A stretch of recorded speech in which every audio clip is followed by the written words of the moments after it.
Let's start, though, with some breaking news concerning Manchester United and their search for a central midfielder. Let's come to you first, Mark. What can you tell us? Yeah, well, when you talk about Manchester United and transfers, it's always significant. There's always a lot of interest because it's one of the biggest clubs on the planet, and therefore the fans are desperate to know what they're going to do in January. We know that Ruben Amorim has been speaking today about potential incomings, and we've got a little bit of breaking news here on Sky Sports News with regards to what they're looking to do, not necessarily in January. However, they have explored the possibility of signing players in the winter window. They're also looking ahead to the summer as well, but they have explored conditions of a potential deal for a central midfielder, the Brighton man, Carlos Baleba. We know that they have an interest in the player. They have been linked with him in the past, and they have explored conditions of a deal in this window.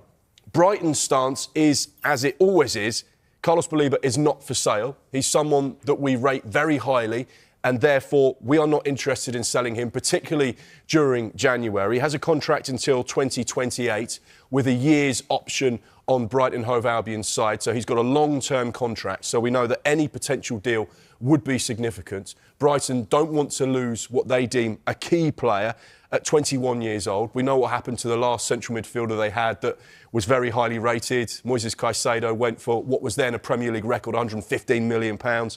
Carlos Baleba very much in the same remit as far as they're concerned. They don't want to lose him. They see a huge future for him down on the south coast. But the fact that Manchester United are in the market potentially to sign a player in January is hugely significant, and he's not the only name on their list as well.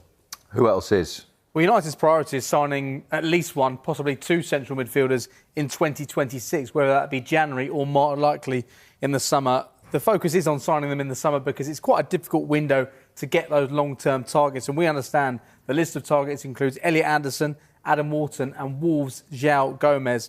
We know Casemiro could depart this summer. There is an option that Manchester United have to trigger an option in his contract to extend his time at Old Trafford. But those terms aren't favourable for Manchester United right now. Kobbie Mainoo's future remains unclear. Manuel Ugarte has not delivered so far in a Manchester United shirt. So you can understand why they're looking at one, if not two, central midfielders this month, more likely in the summer. But if they can bring in a player like Carlos Baleba in January, it could make such a big difference in terms of what they're able to achieve this season. There's been some mixed results for United, mixed performances over the course of the last few weeks, but they are well placed to deliver European football once more. So whether or not they can get a player in January to help support that and bring life into a season which has faltered at times, we wait to see. Carlos Baleba would be a player who could make a difference for United. You mentioned a couple of sort of big names there. People know about Adam Wharton, people know about Elliot Anderson, people know about Baleba. A couple of names I just want to put on your radar as well and put on the radar of Manchester United fans. Lille's Ayoub Bouadi is another player that Manchester United are in. Young player, he's only 18 years old, one for the future.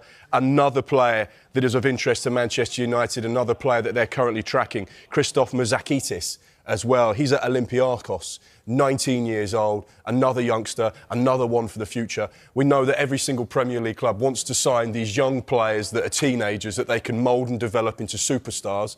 And it seems to be that everyone just wants players under the age of 22. But Manchester United, whilst they're focusing on the players that James has mentioned with experience, that are Premier League ready, they've also got their eye on a couple of youngsters in Europe that are also doing the business at the moment. So really fascinating stuff to come out of Manchester United. What feels like a strategy, a plan.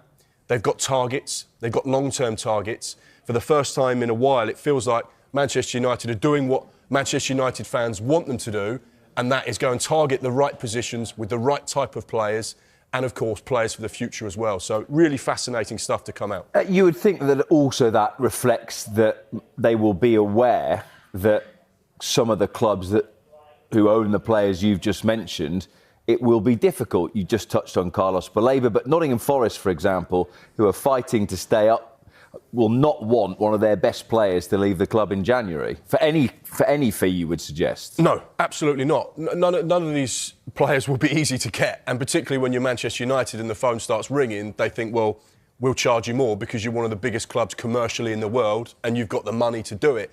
One of the key things for Manchester United is that they get into some form of European football. It really needs to be Champions League football, because the extra 70 to 80 million pounds that competition brings enables them to go to the next level. A, they can say to the players, we're playing Champions League football, which all young players want to do. And B, the finances that will add to their accounts give them the opportunity to go and spend that little bit more money, because it increases their turnover, which means that they actually can play at the big boys table, which has sometimes historically, recently been more difficult because they haven't been able to give Champions League football or pay the wages that perhaps other clubs can do, because they have to be a little bit more conscious of PSR. They still are a huge juggernaut when it comes to finances, and they still generate huge sums of money, but they've had to be more careful and conscious of it than perhaps they have done in the recent history.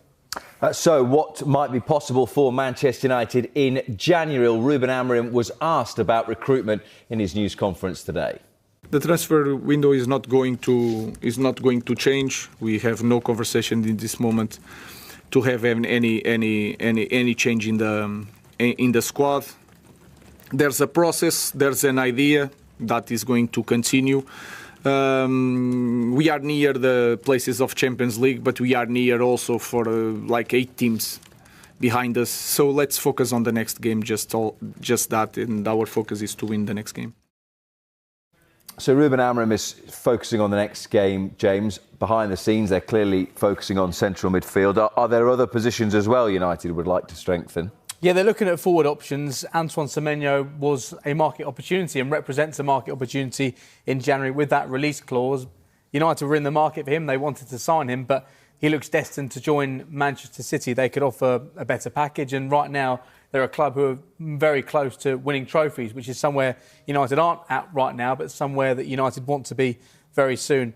They're also monitoring the situation around players like Jean-Philippe Mateta at Crystal Palace, who got back to scoring ways yesterday, not being in the best of form for Crystal Palace right now. He's only got 18 months left on his contract, and it doesn't look like there's a real likelihood of him signing a new deal. So potentially in the summer, that represents a window where Jean-Philippe Mateta could move. I think it's unlikely Palace will sell him in the situation they're at and the competition they're in right now at the moment.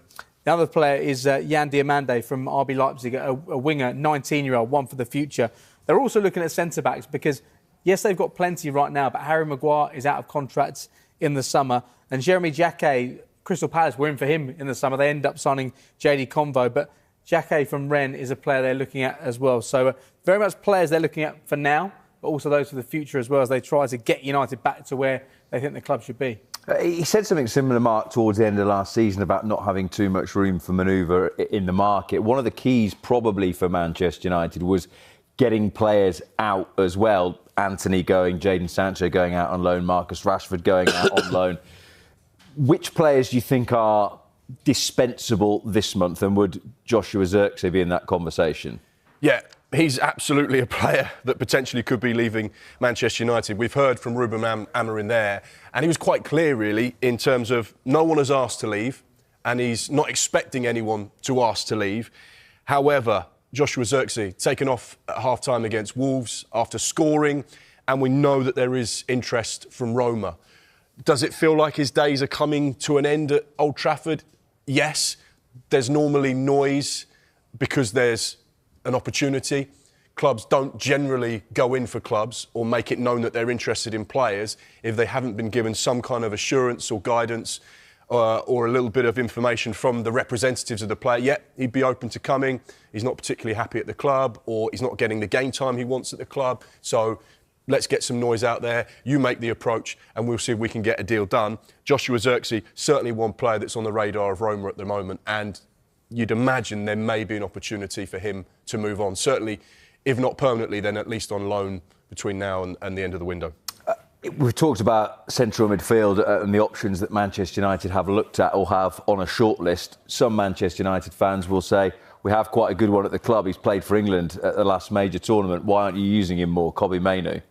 Well, Kobbie Mainoo, he's currently out injured. He's missed the last couple of games, but when he was fit, he wasn't given opportunities. He's yet to start a match in the Premier League so far this season. It's our understanding, despite the fact there continues to be talk around Kobbie Mainoo, that United would only consider selling him if they receive an exceptional offer. And in terms of any outgoings in this January window, there would have to be, if they were to be loaned, with an obligation to buy, whereby United would receive a fee for the player. They're not going to be doing any clubs any favours, especially right now. They're potentially missing up to 8 first-team players for that game against Leeds this weekend. And we understand that Kobbie Mainoo, despite the fact it doesn't feel that way, is a key part of Manchester United's long-term future. And Ruben Amorim feels he's part of the long-term future as well. But what confuses us sometimes is the fact that Ruben Amorim doesn't seem to find a place for him in the starting 11 when he's fit. He says that Bruno Fernandes is the first choice in that position, and Kobbie Mainoo can only play in that position.